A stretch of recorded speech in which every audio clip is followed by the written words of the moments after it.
জানলেন যে যা বলছি তাও মিথ্যা, কারণ আমি তো পুরোটা বোধ করাতে পারছি না, কথা বলছি। বলছে ধর্ম মিথ্যা, কর্ম মিথ্যা, এত কাজের কথা বলেছেন, বলছে কর্ম মিথ্যা, আমি মিথ্যা।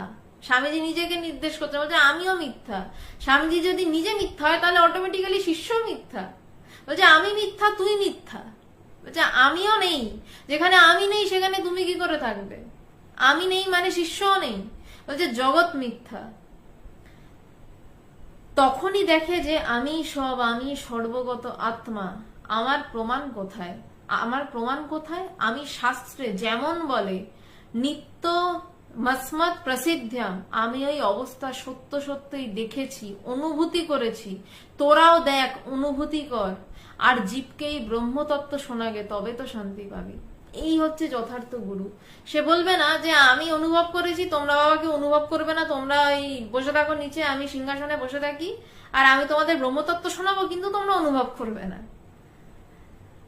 এটা এটা কিন্তু আসল গুরুর কাজ নয়। গুরুকে না, গুরু বলবে এই ওঠ, আমি যা অনুভব করেছি তুইও তাই বোধ করবি, তোকে বোধ করতেই হবে, যেমন করে হোক তেমন করে হোক, তোকে বোধ করতেই হবে। এই বোধ করতেই তুই আমার কাছে এসছিস, এই ব্রহ্মতত্ত্বের জন্যই এসছিস। কোনো কাজ করতে আসিসনি, ছাদের টপ পরিষ্কার করতে আসিসনি, অন্য কিছু করতে আসিসনি, এই ব্রহ্মজ্ঞান লাভই তোকে করতে হবে, অন্য কিচ্ছু নয়।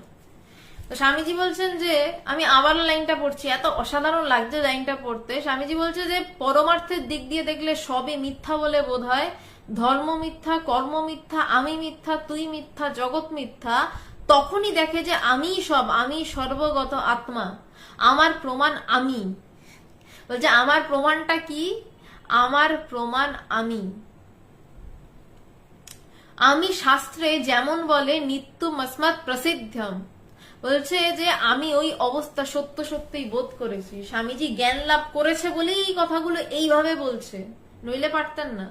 নইলে বই পড়া বিদ্যা হলে মিনমিন করে বলতেন, বই পড়া বিদ্যা হলে মিনমিন করে বলতেন। বই পড়া বিদ্যা নয়, তিনি বোধে বোধ করেছেন বলেই এরম ভাবে কথা বলছেন।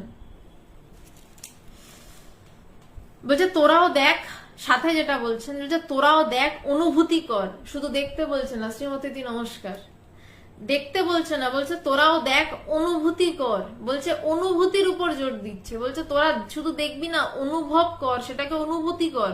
আর জীবকেই ব্রহ্মতত্ত্ব শোনাগে। জীবকে অন্য কিছু শোনাতে হবে না, জীবকে কিভাবে জীবন ভালো কাটবে, মন ভালো থাকবে শোনানোর দরকার নেই, কিভাবে সে ব্রহ্মজ্ঞান লাভ করবে এটা শোনাও। আর কিছু যদি নাই বা পারো। বলছে তবে তো